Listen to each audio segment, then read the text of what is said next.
liberals start companies and conservatives run them. So, and I so you do seriously mean that. I'm glad to know you need other. conservatives. Yeah. I was yeah, getting well, a little bit worried. They're managers, like conscientious people make good managers and good administrators. And they tend to do better in school too, because diligence and dutifulness is an excellent predictor of academic performance. Well, creative people are slightly tilted towards extroversion, but that's not the fundamental dimension. Okay. Introverted people like to spend time alone, and there's plenty of creative introverted people.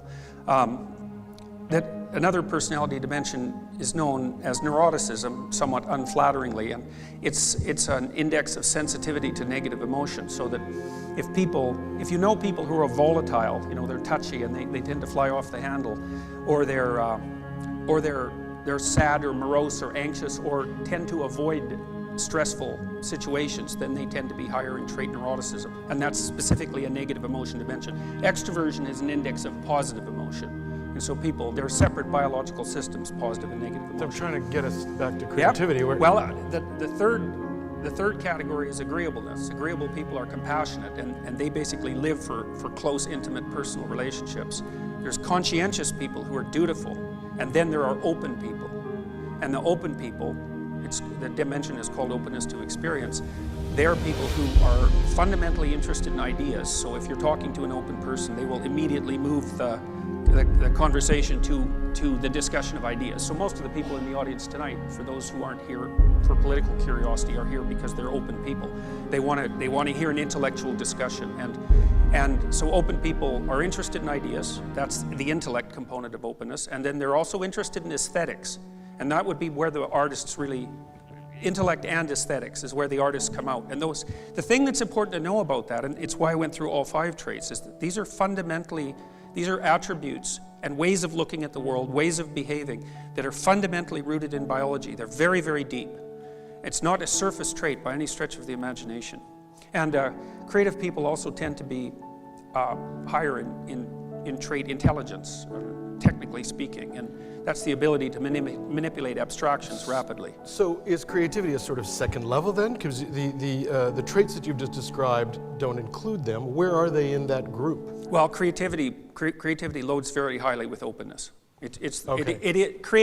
Creativity and openness are probably synonymous, more or less, although it isn't obvious that interest in ideas per se is the same as creativity, but there's very few people who are artistic who aren't very interested in ideas, so they move along the same path very tightly. So let's unpack this notion, because it's axiomatic that creativity and art are indistinguishable. Is that true from the point of view of a psychologist? I would say it's a pretty decent truth. It's open people are the ones that are interested in aesthetics. So, there are lots of people who are, in some sense, blind to beauty. It's actually one of the things that distinguishes, strangely enough, it distinguishes conservatives and liberals, roughly speaking, because liberal people tend to be high in openness. They tend to be creative, but they're low in trait conscientiousness, so they're not very dutiful. They're not particularly orderly. They're not particularly industrious, not compared to conservatives. Liberals? Yes. Well, it's partly because, you see, this is one of the paradoxes. Conservatives are high in conscientiousness, especially orderliness, and they're low in openness.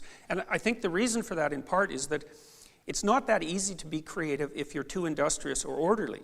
Because imagine you want to be a musician and you're 18, 19 years old, or worse, 25 years old, Well, the thing is that it's an insane thing to do if you're someone who's dutiful and career-oriented and practical, because the probability that you're going to monetize your creativity is so low that it's futile to even attempt it in many situations. And so if you're too concerned with convention and productivity, then that's going to undercut your ability to manifest adherence to your creative vision, which also takes you in all sorts of directions, none of which are necessarily practical. So one of the ways of thinking about creativity is that it's a gambling strategy, and conservatives make low risk, low return, but certain bets, really. And whereas the more liberal types and the more creative types, they make high risk, high return bets. And so almost all of them fail. But those who succeed dramatically, and they also change the world.